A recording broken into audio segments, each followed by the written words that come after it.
The first thing I noticed when I came to the morning after the spring concert was the splitting headache. My ears rang loud and shrill, and I creaked one eye open first before the other. When I tried to sit up, a sledgehammer smacked me back down. I groaned, massaging my temples as I laid back into the pillow. The reality of what had happened the night before filtered in slowly through the waves of my headache, seeping in like frigid ice to my veins. I pressed into my temples, and then I saw a flash of Reese in the closet at school. I pinched the bridge of my nose, and then I saw Cameron's glossed eyes as he begged me to stay. It was a nightmare, one I'd agreed to subject myself to for 2 more months. I was giving Cameron the chance to keep me, but it was Reese who held my heart now. Hey. I opened my eyes again, finding Cameron standing in the doorway of our bedroom. He was already fully dressed for work, his jaw clean-shaven, tie fastened at his neck, and dark hair styled neat.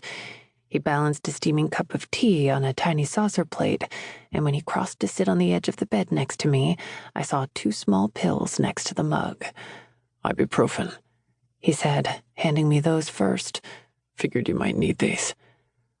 My eyes were heavy from crying, heart heavy from fighting, and I pushed to sit up as slowly as I could before tossing the coated pills in my mouth. I swallowed, shaking my head when Cameron offered me the tea to help wash them down. He set the mug on our nightstand, exactly where the cup he'd brought me the night before had gone cold.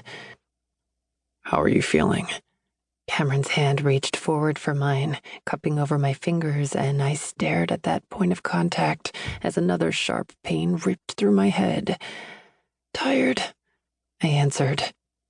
It was the best word I had to wrap up everything I felt.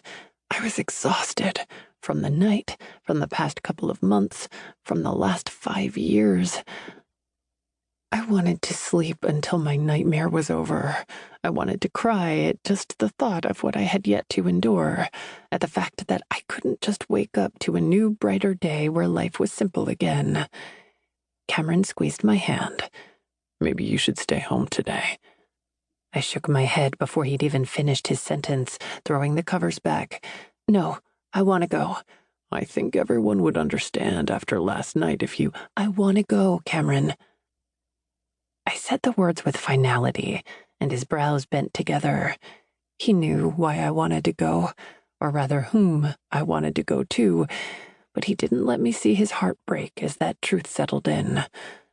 Okay, he said with a slight nod. He stood first, holding out his hand to help me up. I wobbled a little, my head swimming, but Cameron held on to me and kept me steady. When the dizziness passed, I opened my eyes and took him in. My husband, the man I'd promised forever to.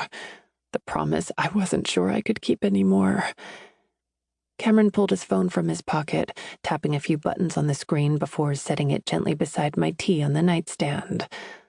A soft, slow melody filled the room, a song I wasn't familiar with, and Cameron pulled me into his arms just as the first verse began. He swayed me gently, but I was stiff in his arms, my eyes catching on the clock. I needed to get ready. I should get dressed, I said, but Cameron still swayed, his hand on the small of my back rubbing gently. Just one dance. You're going to be late for work. They'll live. I looked at him then, just as the chorus swept over us, and I tried to remember the last time he put me before work. When was the last time he said work could wait, and I was priority number 1? I couldn't remember. And now it only felt like he was doing so because he knew he'd lost me. It was too late, and only now was he waking up. Cameron, about last night. He shook his head firmly, pulling me closer until my head rested on his chest. He wrapped me up tighter, like that embrace would make me stay, like he could be the anchor that would keep me home.